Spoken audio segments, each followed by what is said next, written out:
ओम नमस्ते मित्रों, भाइयों बहनों, मैं डॉक्टर अजीत आनंद, आरोग्य खोज नेचुरोपैथी योग सेंटर बहादुरगढ़ से आज जीवन विज्ञान की पूर्णता के ऊपर कुछ विशेष चर्चा करने जा रहा हूँ।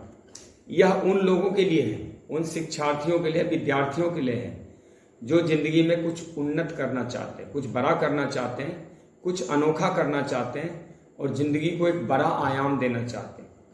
मैंने जीवन को जो कुछ समझा है, जो समझ पाया हूँ, उसके आधार पे यह जो मैं अभी बौद्धिक जो आपको देने जा रहा हूँ, यह कहीं से बोरोड नहीं है, उधार लिया हुआ नहीं है। यह मेरा है, मेरे अनुभव का खिला हुआ प्रसाद है, मेरे अनुभव का सारांश है। इसमें मैं उन विद्यार्थियों, खासकर युवाओं को समझाना चाहता हूँ कि जीवन कब पूर्ण बनता है। देखिए, सनातन मतलब होता है नित्य नूतन, जो हमेशा नया रहे, कभी पुराना नहीं हो। इसलिए सनातन धर्म में हर हफ्ता, 2 हफ्ता, 3 हफ्ता पे कोई न कोई पर्व, त्योहार, उत्सव आते हैं। हर भारत की प्रकृति भी चेंजेबल ज़्यादा है। 16 प्रकार के उप मौसम है, 6 प्रकार के मुख्य मौसम है। इसमें इतनी परिवर्तनशीलता होती है कि हर मौसम में कुछ नई चीज़ें आती, कुछ नया खाने पीने को, कुछ नए रंग बिरंगे, कुछ पर्वत लताएं, कुछ हवा चेंज होता है, कुछ पानी चेंज होता है। तो ये जो विभिन्न कल्चरल या जो इन्वायरमेंट चेंज है, उसके आधार पे भी इसको सनातन कहा गया। और सनातन धर्म जो है, इसको अगर धारण कर लिया जाए तो जीवन पूर्ण होता है। यह मेरा मानना और मैं भी साबित करने वाला हूं। धर्म क्या है? धार्यति इति च धर्म है, जो धारण करने से जीवन में शारीरिक, मानसिक, बौद्धिक, राजनीतिक, आर्थिक, सामाजिक, वैश्विक, देश के लेवल पे सांस्कृतिक हर ढंग से जब उन्नति हो जाए, वही धर्म है मनुष्य का। और धारण करने से जिसको विनाश हो, खुद दुख पा रहा है, अगला भी, संसार भी तुम्हारी वजह से दुख पा रहा है, तो वह धर्म नहीं है, वह धर्म है। यह और बात है, कुछ धर्म पाप को ही लीगलाइज करके रखा हुआ, अधर्म, अनीति, अत्याचार, भ्रष्टाचार, गंदगी को ही धर्म बना के रखा है, जिसकी वजह से खुद भी डूब रहा है और दुनिया को भी कोई आतंकवाद, कोई जिहाद करके इसी चीज़ों को नाश कर रहा है। न उस धर्म की वजह से न किसी को हेल्थ मिल पा रहा है, न किसी को शांति मिल पा रही, न दुनिया में कोई वैज्ञानिक विशेष उन्नति होती जा रही। तो अब मैं जो आ रहा हूँ, जीवन विज्ञान समझ लेना। स्वधर्मे निधनम श्रेयः परधर्मो भयावह। भगवान कृष्ण उवाच, अपने धर्म में निर्धन भी श्रेष्ठ है और परधर्म यानी विधर्म भयावह है। अब इसके 2 मीनिंग है। एक तो अपना धर्म, जिस धर्म में हम जन्म लिए, सनातन वैदिक धर्म, वह धर्म श्रेष्ठ है, जो जिस धर्म में सब जन्म लेता है।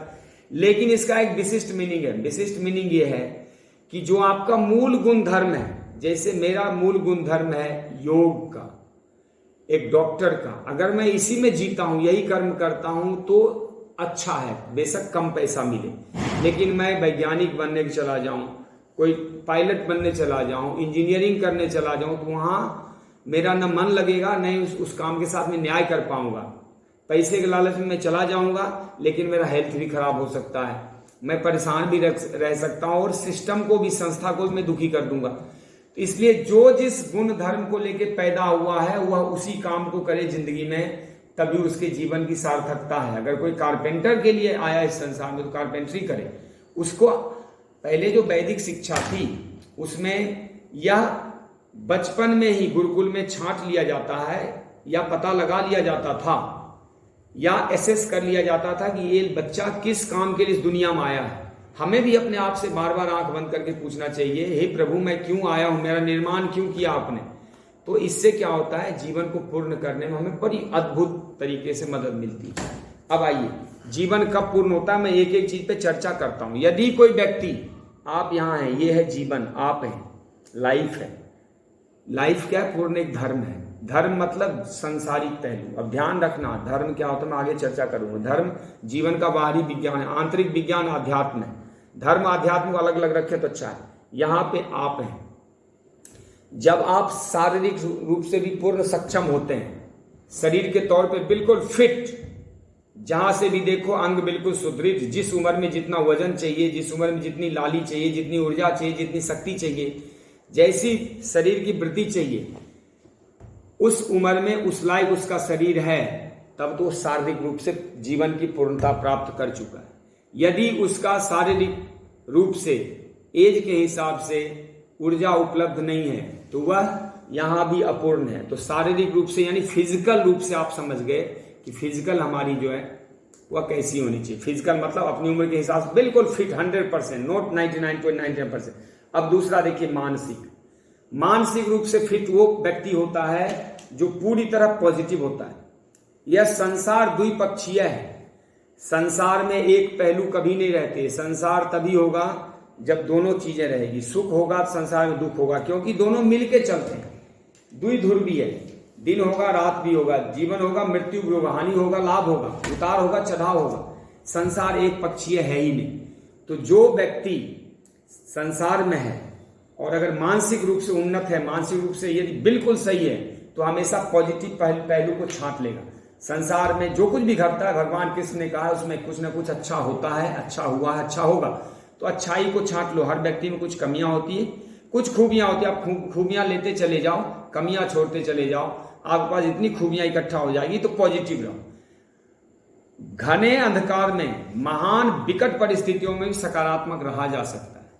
यदि भगवान ने कोई कष्ट दिया, जिसका मतलब है कि वो कुछ अनुभव देना चाहते हैं, कुछ सिखाना चाहते हैं, आगे वो सुख देना चाहते हैं। कष्ट बहुत जरूरी है। ठंडी नहीं आएगी तो गर्मी का महत्व खत्म हो जाएगा। इसलिए मानसिक रूप से पॉजिटिव रहना है। पॉजिटिव मतलब अगर 500 रुपए गिर गए तो ये कहना है कोई बात नहीं, मेरे तो 4000 बच गए। ये नहीं 500 के रोते रहो। जो बच गए उसके लिए खुशियां मनाओ, ये भी उत्सव का विषय है। अब तीसरा पक्ष आते हैं आर्थिक। ये बहुत इंपॉर्टेंट पक्ष है। जिंदगी जीने के लिए आर्थिक रूप से समृद्ध होना बहुत जरूरी है और यह भगवान का आदेश है और यह अधिकार भी है। भारतवर्ष में कोई गरीब था ही नहीं। एक समय था जब भारतवर्ष का ओरिजिनल इतिहास पढ़ेंगे, आज से 3000, 4000, 5000 साल पहले का, 2-2500 साल पहले चाणक्य इतिहास ही पढ़ लें। यहाँ तो गरीब देखने को ही मिलता। आप 500-700 वर्ष पुराना ही पढ़ लें। जब ह्वेनसांग आया था, या वो जो खोज करने आया था, एक अंग्रेजी कोई यात्रा आया था जिसको कहते हैं कि भारत की खोज किया था। किसने भारत की खोज किया था? जो गोवा के तट पे उतरा था, वास्को डी गामा। तो वो भी जब आया था तो उसको कोई गरीब मिला ही नहीं भारत में। कारण क्या था? यहाँ भारत पूर्णतः व्यापारिक देश था। हर चीज में व्यापार ढूंढ लेता था। पत्तों से व्यापार कर लेता था, मसाले का, रेशम का उद्योग था, लोहे इस्पात तक का बिजनेस होता था। यहाँ बड़ी बड़ी मशीनें बनती थी, विदेशों में सप्लाई होता था, औषधियां बनती थी। ऐसे ऐसे टेक्नोलॉजी तैयार होते थे जो विदेशों में हाई डिमांड पे रहता था और भारत 75% 70% तक एक्सपोर्ट करता था। तो हम आर्थिक रूप से कभी भी सरकारी नौकरी या जॉब के भरोसे समृद्ध नहीं हो सकेंगे। आर्थिक रूप से समृद्ध होना है तो कोई ना कोई अपना अपना व्यापार, अपने मूल गुणधर्म में आप ये देखो, मैं क्या कर सकता हूं, मैं कितने लोगों के रोजगार खड़ा कर सकता हूं, मैं क्या विशेष कर सकता हूं, आने वाली पीढ़ियों के लिए मैं क्या कुछ विशेष करके दिखा सकता हूं, हम अपनी योग्यता को कितना अच्छा निखार के इस संसार के सामने प्रकट कर सकते हैं। ये है आर्थिक पहलू। आर्थिक रूप से जो दरिद्र हैं वह संसार में रहते हुए भी महान कष्ट तो भोग रहे, भगवान के भी अपराधी हैं। भगवान ने हमें 2 हाथ पैर दिया है, कुछ तो कर ही सकते हैं। 10-12 घंटे मेहनत करके कुछ तो उपार्जन करेंगे, खेती कर सकते हैं, गोपालन करेंगे, नारियल पानी बेचेंगे, अरे कुछ नहीं तो मूंगफली के छिलके से कुछ खिलौना बना सकते हैं, मिट्टी का बिजनेस कर सकते हैं, कपड़े का व्यवसाय कर, कुछ तो करेंगे। खाली बैठ के सरकारी नौकरी के भरोसे कब तक जिएंगे और कैसे आर्थिक पहलू सुदृढ़ होगा भारत का? तो आर्थिक पहलू बहुत इंपॉर्टेंट है। इतनी समृद्धि तो होनी चाहिए कि जरूरत की चीजों के लिए भी अभाव न खले, स्वस्थ रह सके, वो खाने पीने की चीजें उपलब्ध हो, कपड़े लत्ते, घर उसके पास हो, व्यवस्थित जीवन हो, अच्छा एजुकेशन हो बाल बच्चों के पास, कोई संस्कार मना सके। क्योंकि धर्म से मूलम अर्थ है। उस देश का धर्म उन्नत होता है जो देश आर्थिक रूप से समृद्ध होता है। जो आर्थिक रूप से विपन्न हो जाता है उस देश का धर्म भी खत्म हो जाता है, धर्म नाश हो जाता है। तो धर्म से मूलम अर्थ, धर्म के मूल में अर्थ है। तो अर्थ रूप से समृद्ध जो होते हैं वही लोग अच्छा जीवन जी पाते हैं। आर्थिक पहलू विशेष ध्यान रखा जाए, यह हमारा अधिकार भी है और भगवान के प्रति संसार को कर्तव्य।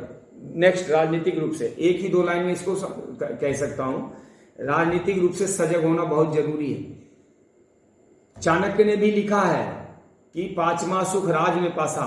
जो 5वां सुख है वह राजनीतिक समझ। जो लोग राजनीतिक समझ नहीं रखते वो महान दुख पाते हैं। उनको पता नहीं होता क्या परिवर्तन हो रहा है, क्योंकि कोई भी देश राजनीतिक रूप से व्यवस्थित हुए बिना उन्नति कर नहीं सकता। देश में जो कुछ भी बदलाव होगा, जो अच्छा बुरा होगा, वो राजनीतिक वजह से होगा। तो हम किसको वोट दे रहे हैं, हमारे बच्चों का भविष्य क्या होने वाला, ऐसे नेताओं के हाथ में, वो हम देख के वोट दें।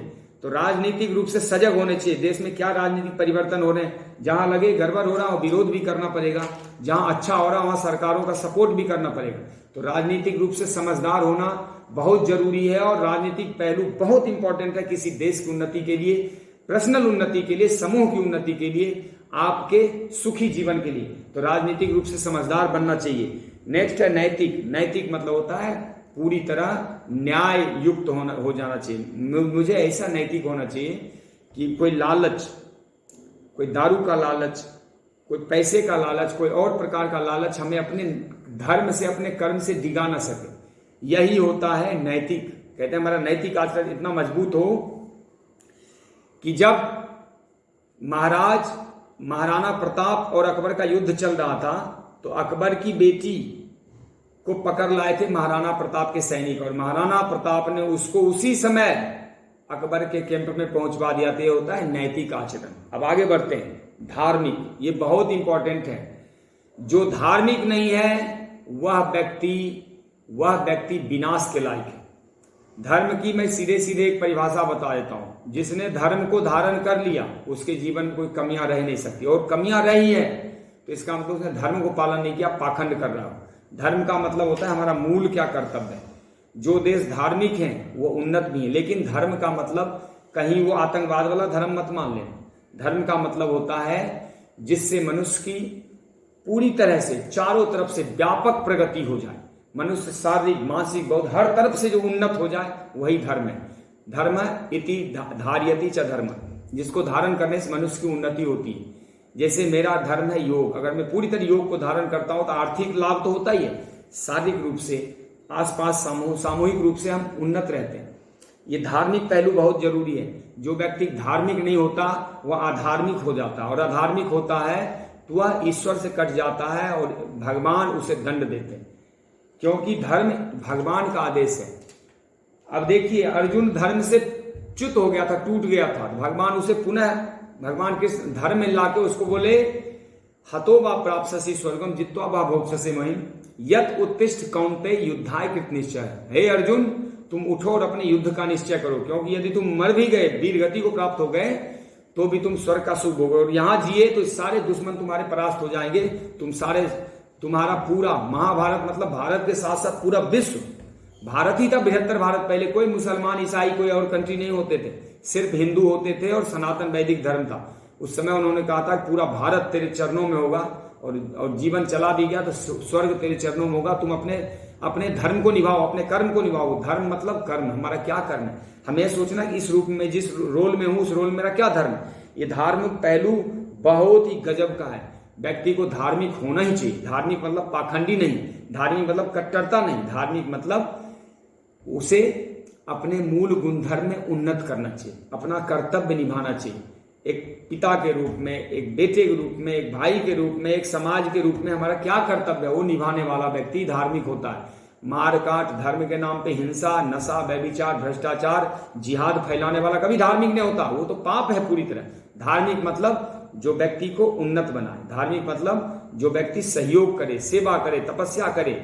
जो धर्म के मुख्यतः 10 लक्षण बताए गए। धृति क्षमोदम, जिसमें धैर्य हो, जो क्षमा कर सकता हो, जो अपने मन को नियंत्रित कर सकता हो, जो शुचिता रखता हो, जिसमें स्वच्छता हो, अंदर से भावनाएं पवित्र हो, चित्त बिल्कुल निर्मल हो, उसके इंद्रिय निग्रह हो, 10 इंद्रियां अपने काबू में हो, धीर, उसमें सत्य का ज्ञान हो, उसको आध्यात्मिक समझ हो, अक्रोधा, उसको क्रोध ना आता हो, और इति 10 धर्म। ऐसे धर्म के 10 लक्षण है। ये पहलू हो गया। अब आता हूं सांस्कृतिक। देखिए सांस्कृतिक पहलू बहुत ही जरूरी है। किसी बच्चे को अगर हम संस्कार डाल देते, उसी को सांस्कृतिक कहते हैं। जैसे हमने बचपन से संस्कार डाल दिया बच्चे को, बैठ के सुसु करना, आराम से खाना खाना, टीवी देखते हुए खाना नहीं खाना, बात नहीं करना भोजन के वक्त, किसी से बिहेव करना तो रिस्पेक्ट से, जो बड़े हैं उनको कुर्सी पहले देना बैठने के लिए, पैर छूना, मंदिर जाना, भगवान को प्रणाम करना, अपने प्रकृति की सुरक्षा करना, गौ गायत्री गीता गंगा की हिफाजत करना। हमें अपने नैतिक आचरण इसी को कहते हैं सांस्कृतिक पहलू। सांस्कृतिक मतलब जो आपके संस्कार को डेवलप करे। 16 संस्कार हैं, आप पढ़ना जरा सत्यार्थ प्रकाश पढ़ लो, वेद पढ़ लो, उसमें गर्भाधान से लेकर अंत्येष्टि तक एक संस्कार है। जनेऊ धारण करना भी संस्कार है, विवाह भी एक संस्कार है, मृत्यु भी एक संस्कार है। हर चीज को जो जीवन के हर पक्ष को यदि संस्कार मानता है तो वो सांस्कृतिक उन्नति है, और इसमें हम मनुष्य को पूर्ण रहना चाहिए। नेक्स्ट है सुरक्षा, बहुत इंपॉर्टेंट है। देखो, जहां धर्म होगा वहां अधर्म भी जिएगा, साथ ही जिएगा। आप ये मत समझना कि सुरक्षा का पहलू गौण हो जाता। भगवान का पूजा पाठ करते हो तो आपके ऊपर राक्षस अटैक नहीं करेंगे। राक्षस तो ऋषि मुनि जो कि रिसर्च करके देते थे, नए नए ज्ञान विज्ञान प्रक्षेपास्त्र और तमाम तरह के कृषि और जो ज्योतिष विज्ञान, उनके ऊपर भी राक्षस अटैक करते थे। तो सुरक्षा का ध्यान बहुत रखना। बचपन से ही अपने बच्चों को लाठी चलाना और अपने हिफाजत का ध्यान रखना सिखलाया जाना चाहिए। उनको तमाम ऐसी शिक्षा, धनुष्मान, पहले धनुष्मान होते, आजकल तो कम से कम कुछ नहीं तो अपने बचाव के लिए कहाँ पे कैसे बचना है, कोई दंगा हो जाए तो वहां पे कैसे हम उस दंगा को, क्योंकि सीधा सीधा सुरक्षा का एक हिसाब है। यदि दुष्ट समझाने पे ना माने तो उसको दंड देना पड़ता है। आत्मरक्षा के लिए भी किसी को मारना भी पड़ता है, वो हमारा अधिकार भी कानून भी देता है। तो हर जगह पे हाथ जोड़ने से काम नहीं चलता। एक के बदले कहीं 100 को भी डंडे मारने पड़ते हैं, 50 को भी मारने पड़ते हैं। और दुष्ट हमेशा तभी डरते हैं जब आदमी खुद हिंसक हो जाए। सुरक्षा का सबसे अच्छा पहलू होता है कि आप मजबूत रहो। युद्ध के लिए मुर्गे जैसा हमेशा तैयार हो। जिंदगी ऐसे नहीं छोड़ती, कभी कभी दुष्ट लोग आपको सताएंगे, परेशान करेंगे, तो उनके लिए मजबूत होकर खड़े रहो। राम इसलिए विजेता बन सके क्योंकि हर कला में पारंगत थे, नहीं तो रावण तो बहुत शक्तिशाली था उनसे।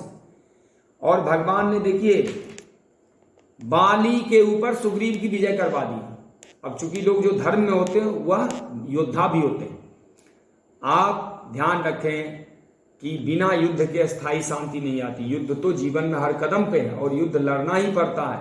आज भी तमाम भ्रष्टाचारी, अन्यायी, अधार्मिक, पापी, हिंसक, अनाचारी व्यक्ति समाज में घूम रहे हैं। उनके खिलाफ आपको युद्ध करना ही पड़ेगा। आप युद्ध से बच न सको, क्योंकि युद्ध थोप दिया जाता है। ऐसे दुर्योधन और ऐसे कंस, ऐसे रावण इस संसार में करोड़ों की संख्या में आज भी हैं जो कि मजबूर कर देंगे आपको युद्ध लड़ने के लिए। तो उस समय शांति प्रस्ताव काम नहीं आते, उस समय तो आपको शस्त्र उठाना पड़ता है। और संसार द्विध्रुवीय है। एक तरफ यदि हिंसा होगा तभी अहिंसा जिएगा, और अहिंसक व्यक्ति यदि हिंसक हो जाता है तो हिंसक व्यक्ति शांत हो जाता है। अहिंसक व्यक्ति तब तक सताया जाता है जब तक वो हाथ जोड़ता है। इसलिए गांधी विचारधारा में बिल्कुल उसको समर्थन नहीं देता। कभी कभी आपको वीर सावरकर की विचारधारा को अपनाना पड़ता है कि ये है जीवन का सुरक्षात्मक पहलू। सुरक्षा के रूप में हर तरफ से सजग होने चाहिए। रात को सिक्योरिटी लाइट भी जला कर रखें, घर को भी सुरक्षित करें, बाल बच्चों को भी ट्रेनिंग देकर रखें वो कैसे सुरक्षित रह सकते हैं, क्योंकि ये तन को बचाना जिम्मेदारी हमारी है। भगवान ने तन दे दिया, हर समय वो सुरक्षा नहीं कर सकते, हमें करना। अब रहे आध्यात्मिक पहलू, ये बहुत इंपॉर्टेंट पहलू है। जो व्यक्ति जीवन माँ के, ये मोक्षत्व का पहलू है। जिसने मुमुक्षत्व हासिल नहीं किया, जिसने जीवन के गति को ऊर्ध्वारोहित नहीं किया, जो इस जीवन के 10 इंद्रिय के पीछे का जो विज्ञान है। देखिए, एक आत्मा है, एक 10 इंद्रिय है जिसका स्वामी मन है, और एक है संसार। आत्मा को संसार से परिचय ये इंद्रियां ही करवाती हैं, लेकिन आत्मा जब ईश्वर की तरफ मुड़ जाए तो उसको कहते हैं आध्यात्मिक बुद्धि। आध्यात्मिक संत कौन होते हैं? आध्यात्मिक संत होते हैं जो पूरी तरह से जैसे रामकृष्ण परमहंस आध्यात्मिक संत थे, विवेकानंद जी भी आध्यात्मिक संत थे। वो धार्मिक कम थे, आध्यात्मिक ज्यादा थे। ऋषि दयानंद आध्यात्मिक संत थे।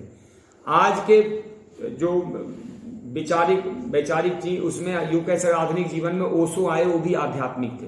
वो पूरी तरह आध्यात्म में डूबे हुए लोग थे। आध्यात्मिक लोग अक्सर मौन हो जाते हैं, बहुत कम बोलते ही बहुत कम, क्योंकि जीवन के सत्य का जब पता चलता है तो वह देख रहे होते हैं कि भगवान ही लीला रच के संसार को चला रहे हैं। जब भगवान की लीला समझ में आ जाती है तो वह संसार से अपने आप को काट लेते हैं, वह अंतर्मुखी हो जाते हैं, वह आत्मा की से परमात्मा की तरफ मुड़ जाते हैं, वो योगमय हो जाते हैं। अब आगे बढ़ते हैं। बौद्धिक इतनी बुद्धि होना चाहिए कि आदमी सजग रहे, चीजों को समझ सके, एक इशारे से बड़ी चीजों को समझ सके। देश में क्या इशारा होता है, फलाने क्या बोला, उसका मीनिंग क्या है। बौद्धिक मतलब होता है कि आपके पास कुछ तथ्यात्मक ज्ञान होना चाहिए, फैक्चुअल नॉलेज होना चाहिए। ऐसा नहीं कि कुछ हवा में कुछ किसी ने कह दिया, हमें नॉलेज की परख है नहीं, झूठ और अफवाह सुन सुन के हमने देश और समाज में उपद्रव मचा दी। नहीं, बौद्धिकता वो होती है जिनके पास फैक्ट नॉलेज हो, सत्य नॉलेज हो, और उसके बेस पे वह एनालाइज कर सके, वह हमेशा अर्धकटन कर सके, वह व्यवस्थित चीजों को निकाल के तब समाज को बता सके। बौद्धिक लोग हमेशा गहराई से सोचते हैं, गूढ़ चिंतन करते हैं और उस समाज को उसका निचोड़ देते हैं। बौद्धिक मतलब जो निचोड़ दे, सारांश दे सके। अब आते हैं राष्ट्रीय। ये राष्ट्रीय सोच बहुत जरूरी। जिस राष्ट्र में हम जीते हैं वो कहते हैं जननी जन्मभूमि से स्वर्गादपि गरीयसी। भगवान राम ने कहा था कि माँ और मातृभूमि हमें स्वर्ग से बढ़ के प्रिय है। इसका मतलब जिस देश में रहते हैं, जिस राष्ट्र में रहते हैं, उस राष्ट्र का हित चाहना, उसके बारे में सोचना। सिर्फ अपने निजी स्वार्थ के बारे में सोच के मेरा काम तो चल रहा है, मेरा तो पेट भर रहा है, दुनिया जाए बाहर में, इसे नहीं चलता, अपना काम बनता, बाहर में जाए जनता। नो, जब पूरे राष्ट्र की उन्नति होगी तो मेरा उन्नति साथ में हो ही जाएगा। मेरा कौन रोक सकता है? राष्ट्र के अंदर ही तो मैं रहता हूं। तो कुछ बुद्धि विवेक हमें राष्ट्र के लिए भी उपयोग करना चाहिए। अब जैसे कोई विपत्ति आ गई, कोई भूकंप आ गया, कोई युद्ध थोप दिया गया राष्ट्र पे, तो उसमें भागीदार बन जाना ठीक है। इसमें हम भी शेयर करेंगे, हम भी कुछ पैसे डोनेट करेंगे सरकार को। कोई ऐसी राष्ट्रीय विपदा आ गई, कहीं से युद्ध लग गया किसी देश में, पेट्रोल नहीं मिल रहा, तो हम ऊंचे दाम पे पेट्रोल भी खरीदें। कभी प्याज की खेती नहीं हो पाई, सड़ गया, तो प्याज कम खाएंगे या फिर महंगे दाम पे खरीदना पड़ेगा, टमाटर खरीदना पड़ेगा, सब्जी। सरकार को भी सहयोग देना पड़ता है, जनता को। ये होता है राष्ट्रीय उन्नति में सहायता करना। हम राष्ट्रीय हैं। अब आते देखिए, अब है अंतर्राष्ट्रीय। कुछ मनुष्य को वैश्विक भी होना चाहिए, कुछ अंदर हमारे तत्व होना चाहिए कि विश्व के बारे में सोच सके। विश्व में अशांति क्यों है, युद्ध क्यों है, तनाव क्यों है, विश्व में इतनी गति क्यों है, विश्व में जो विकास हो रहा है वह इक्वल क्यों नहीं है। किसी देश में बहुत अधिक विकास है, किसी में बहुत कम है। कई देश दूसरों को शोषण कर लेते हैं। फिर अंतर्राष्ट्रीय तौर पे सोलर एनर्जी का यूज क्यों नहीं हो रहा है, पानी की समस्या कुछ देशों में क्यों फैल रहा है, कुछ देशों को लूट क्यों रहे हैं, कोई बेमतलब दवाई क्यों बेच रहे हैं और कुछ ऐसा बेच के क्यों बिजनेस कर रहे हैं, कोई दो देशों को लड़ा के हथियार। ये वैश्विक समझ होना बहुत जरूरी है। आप जिस संसार में जीते उस संसार की समझ नहीं है तो आप फेल हो जाएंगे। जीवन की पूर्णता तब होती है जब हमें अंतर्राष्ट्रीय वैश्विक घटनाक्रम की भी समझ हो कि विश्व में क्या परिवर्तन हो रहे हैं, और विश्व के पर्यावरण के लिए, प्रकृति के लिए, गौ गायत्री गीता गंगा के लिए, कुछ मानवता की सेवा के लिए हम क्या कर सकते हैं अंतर्राष्ट्रीय स्तर पे, जिससे मेरा कुछ ना कुछ लाभ अंतर्राष्ट्रीय स्तर पे भी हो। अब आते हैं देखो सभ्य जिस सभ्यता में हम जन्म लेते हैं, जिसमें विकास करते हैं। जैसे यदि हम हिंदी भाषा में अच्छे से समझ पाते हैं चीजों को, तो हमें हिंदी छोड़ के अंग्रेजी में बेमतलब नहीं घुसने चाहिए। हम हिंदी अच्छे समझते हैं तो हमें अपना रिसर्च हिंदी में करना चाहिए। ये होता है भाषागत विकास। सभ्यता में क्या आता है, हमारी भाषा आती है, हमारा व्यवहार आता है, हमारा खान पान आता है, ये हमारी सभ्यता है। हम जिस तरह के पहनावा, जैसे भारत का जलवायु गर्म है तो इसमें ढीले कपड़े पहनना अच्छा, अब इसमें जींस टाइट पहन लेंगे तो हम बीमार हो जाएंगे। ये हमारा सभ्यता है। हम यहाँ हर्बल चीजों से उपचार कर सकते, केमिकल दवाई रहते बीमार हो जाते, इसको कहते हैं सभ्यतागत विकास। अब होता है सामूहिक। ये विकास बहुत जरूरी है। सामूहिक बहुत इंपॉर्टेंट पहलू है। दीप अलग अलग जलता है तो दिवाली नहीं हो सकती। प्रकाश होता है, लेकिन जब दीप एक संग जलेंगे तो दिवाली होगी। इसी को कहते हैं सामूहिक विकास। हम जब कोई पर्व त्योहार मनाते हैं, कोई जात कर्म संस्कार करते हैं, कोई उपनयन करता है, तो हम सामूहिक रूप से विकसित होते हैं। इसलिए कहा गया संगच्छध्वम संबद्धध्वम संभो मनांसी जानताम देवा भागम यथा पूर्वे सज्जनाना उपासते। उसको कहा सहना भवतु सहनौ भुनक्तु सह वीर्यम करवावहै तेजस्विनावधीतमस्तु मां विद्विषावहै। वेदों ने घोषित किया कि जब भी उन्नति करो संग संग करो, समाज के हर अंग को साथ लो, अकेले उन्नति मत करो। यह असमान विकास बहुत खतरनाक होता है। इसी से कई ढंग की परेशानियां पैदा हो जाती, अगला जो है ना शोषण का शिकार हो जाता है। तो समूह में उन्नति करें, कोई धार्मिक कार्यक्रम करें तो समूह में मनाएं। इससे क्या होता है, एक दूसरे की ऊर्जा का इफेक्ट होता है दूसरों में, एक दूसरे खुशियों में शामिल होते हैं, दुख में शामिल होते हैं, जीवन मृत्यु हानि लाभ में साथ हो लेते हैं, अगले को जीवन जीने में मजा आता है, चलो कोई सहयोग कर रहा है। इसको कहते हैं सामूहिक जीवन। हम कलेक्टिव लाइफ को सपोर्ट करें। दूसरा नेक्स्ट पहलू टेक्नोलॉजी। जिस काल में, जिस समय में हम जी रहे हैं, आज का समय टेक्नोलॉजी का युग है। इसको कहते हैं कलयुग, कल पुर्जों का युग है, मशीन युग है। बिना मशीन के नहीं जी सकते, तो हमें तकनीकी रूप से भी सक्षम रहने पड़ेंगे। अब हमें मोबाइल ही चलाना नहीं आएगा तो कैसे जी सकेंगे। हमें गाड़ी चलाना ना आए, हमें मेट्रो से यात्रा करना ना आए, जहाज में हमें टेक ऑफ करना, या फिर हमें बैठना ही ना आए, हमारे लिए दूसरा परेशान होता रहे। वो भारतीय नारी जैसे नहीं कि आएंगे तब हमें डॉक्टर को दिखाएंगे। कभी कभार आज का डेट क्या है, अपने आप आपको काम करना पड़ेगा। बच्चे बड़े हो जाते हैं, उनको सक्षम होने चाहिए तकनीकी रूप से, मोबाइल चला सकें, बैंक जा सकें, वो पोस्ट ऑफिस जा सकें, गाड़ी में यात्रा कर सकें, किसी को ले जा सकें। तकनीकी रूप से उन्नति करना समय के हिसाब से। एक समय था जो बैलगाड़ी चलाना आना चाहिए, उस समय कृषि होती थी तो हमें हल चलाना आना चाहिए था।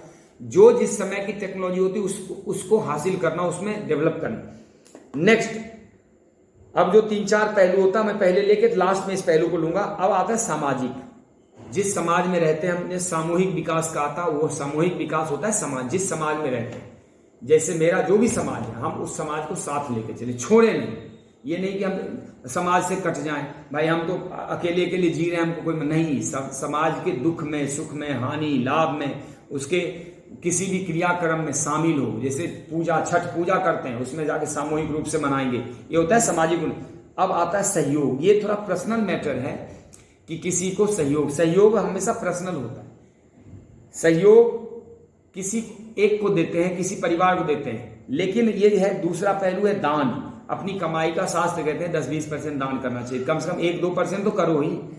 तो ये दान होता है हमेशा सामूहिक। अगर दान का नाम लेके किसी एक आदमी को पैसा दे दिया जाता है या कुछ दिया जाता है, और उस पैसे से अगर वो दुरुपयोग के बम फोड़ दे, कुछ गलत काम करे, तो उसका पाप भुगतना पड़ता है। इसलिए दान हमेशा सामूहिक। जैसे कोई गुरुकुल खोलने के लिए दें, कोई औषधालय खोलने के लिए दें, गौशाले के लिए दान दें, कोई सामूहिक कल्याण के, कहीं पर्यावरण के लिए कोई पेड़ पौधे लगाने के लिए दान दें, किसी 100-50 बच्चों को शिक्षा के लिए दान दें। लेकिन दान अकेला नहीं दिया जाता है, पर्सनल को नहीं दिया जाता, सामूहिक दिया जाता है। लेकिन सहयोग पर्सनल किया जा सकता है।